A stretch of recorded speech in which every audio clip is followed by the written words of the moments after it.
Hello to everyone. From this lesson we are going to learn the data structures in Python. There are lists, tuples, sets and dictionaries, and all of them are counted as a data structures. In this lesson we are going to learn lists. So let's start with opening our git bash. This is our command prompt. I will clear it and start to run my local server, Jupyter notebook. Click enter, and our local server is going to be run. These are our folders here, lessons, and these are our previous lessons, and this lesson is the lists lesson, and we are going to learn lists. So let's create a list file and name it like lists.ipnb lists. Enter, it will create this file. Okay, what are the lists? Lists are the mutable data structures that are changed. We could add or remove elements from it. But before going to introducing the list, let's introduce the slide. This is the basic structure and the differences between list, tuple, and set. You could see that list could be mutable, ordered, indexing, slicing, duplicate elements. You could do all the operations with lists, while tuple have a kind of a exception here with mutable, and set is a bit stricter than them. Lists are mutable and they are changed. We could add or remove elements from it. They could contain strings, floats, and integers. We can nest other lists, and we can also nest tuples and other data structures. To create a list, first let's add a couple of lines. We should give the variable name like this one, for example L. Then we should assign the list with the square brackets here like this one, and inside of this square brackets you will put the values. It could be the string, Ronaldo for example. It could be the integer number, for example 35. It could be a float number, for example. And if I print out this L variable here, you could see, if you pay attention, this variable is written as a uppercase. If I print it as a lowercase, it will give me an error because we already know that variables are case sensitive here. I have changed the variable name or the case sensitive case to the lowercase here. Also, let's create another list. Let's see that I want to create this kind of list. My list equals again, it could be the string house. It could contain as much numbers as you like, does not matter. This could be the float. Let's add an integer, you could see, and here you could add even one more nested the tuples inside of the list too, as a nested tuple, such as 34 and 5, like this one. All of them will be inside of this list. If I print out this list here, click enter, you will see that it will print out the result. Let's try to access these numbers with regular indexing or even in the negative indexing. How should I do this? In order to access them, we should assign it as in strings. You already know the basic syntax. How should we access, like if we have a string with equal sign and we would access it with these scopes here. You already know this, but this is the list. Let's just type in a sample here, because this is the string, and if we have this kind of sentence and want to access the first two characters here, or it doesn't matter the first character, we'll just print alt enter. First let's just run it, then run this one. You could see that it would access this, as we already know this, and you can, instead of semicolon, you could just print out colon, it will print out all these numbers. We already know these functionalities. If you don't know, just go back to my other lessons and try to practice them. Not just while watching it, but practicing is a good way of learning them. And now let's access it with the list. First I will type the variable name, list here, then with the square brackets I will access, for example, this first character here. Click Alt Enter, it will access this one. You could see if I print out or type in 3, it will access this nested tuple here. You could see that this whole nested tuple will be counted as one element here. If I want to access one of them, I will have to add one more bracket and type in, for example, 0 or 1, because 0 is counted as this one. It starts to count the position from 0 again, because this is the only. You could see that it has counted 32. It starts over from 0 in a nested tuple 2, and if you want to access it separately here inside of this list. And if I want to access just access with the negative indexing, I will the same. It also works the same as this one. You already know that if I type in 3, it will print out this number, or 2, this 1.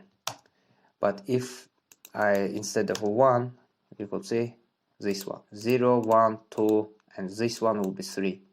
But if I want to use the negative indexing here, like this one, my list negative indexing. Negative indexing is like the same. You are just typing the square bracket and, for example, -3. Typing -3, it will count from the backward here, -1, -2, and this one will be -3 here. You could see that it will print out this result. If you type this one, it will count all these numbers up to the -3, these ones. It does not matter. You could even give another functionalities here from -3 to -1. Let's see. You could see it will print out the values from the -1 to -3. -1 will be this one. If this one is a 0, or -3 will be this one. From this one, it will print out all the elements here. Also, we could access these ones with the positive numbers. It's called slicing. Again, not negative but positive ones. It's also the same as in the strings. Or 3, type in 1, it will print out the first 3 characters with regular indexing here, these ones. Okay, we could also add elements to the list with the help of extend and append functions, but there is a small difference between extend and append functions. First, let's try to, we already have these values here in the mylist variable. Let's type in mylist. You will see we have already these values, and we want to add something to these values, like we want to add an additional element to this, to my extend or to my variable here with the help of extend function. How should I do this? First, let's try to use extend function. After that, we will use the append function here, my list. First, after creating the variable, we will put the function name extend, then you will print or you will type in the variables here like car, and then you will type in anything you want, this one, number, and click enter. And if I type in my variable here, click enter, alt enter, you could see that it will print additional 2 elements. And basically we have extended our list with the help of extend function. If I just try to pick or find the position of this number here, car. Let's see how would it work. My list 5 200 and 232. If I type in 4, you could see that the position of car is 4, starting from 0, 1, 2, 3. This is counted as 3 because this is the nest top in the tuple 4 and 5. In extent, it adds elements separately. Like it has a position for each argument, for each element here. But append function works differently. It also joins or your values, but it joins your values in a nested list and just make it visible as a one element. If anyways you would add a lot of elements, it would only add one element as a nested list in your list.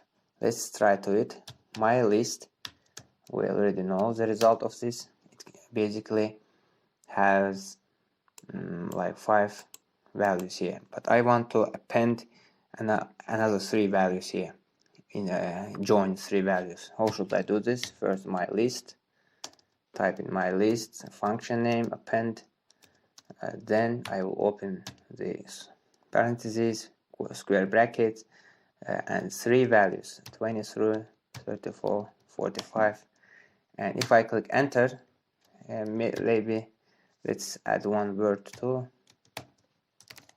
Okay, click enter. It has no attribute append. It basically says that it has no attribute append. Why does this have this kind of error?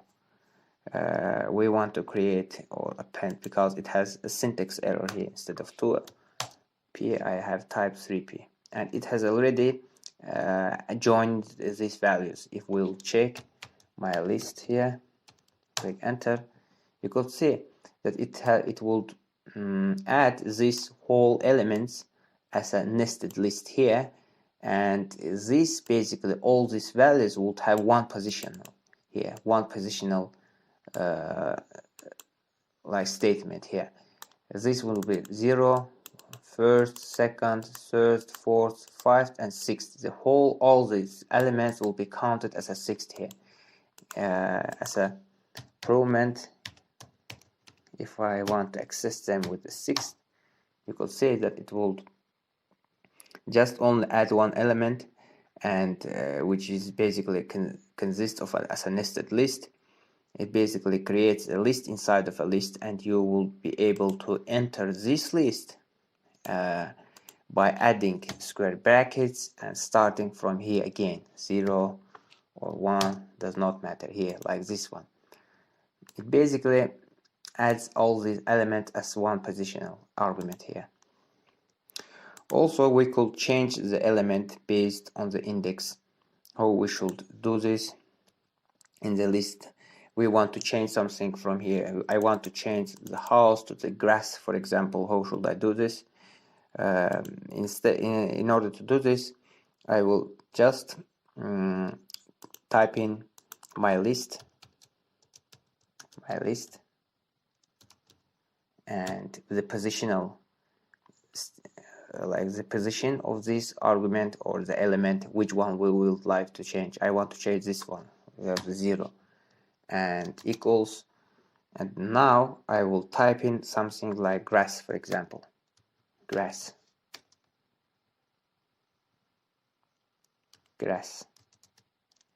Click enter.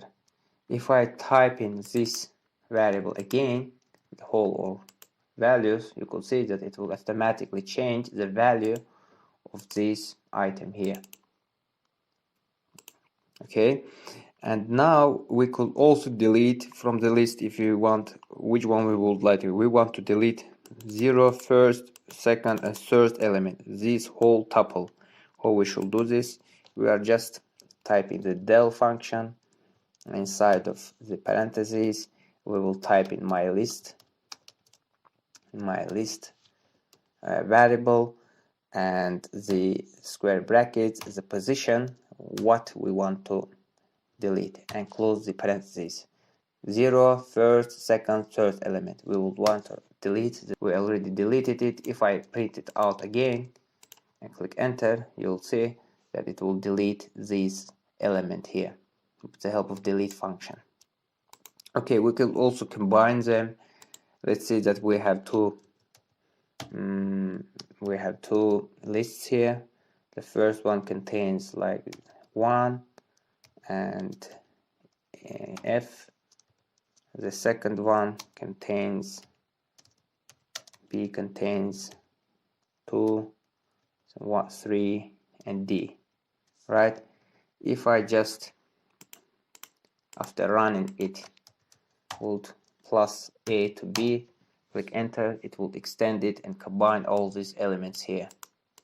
Those are all these elements. And we could check if an element is in the list. This is basically with the if function. I know we haven't already covered the if function, but just the quick introduction. It's not a very complex thing. We have a list here. If our list contains something, we will print something.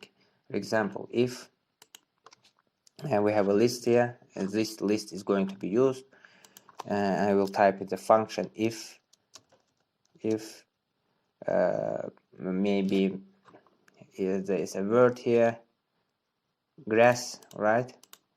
Yes, is it all updated? Yes. If our function contains the grass.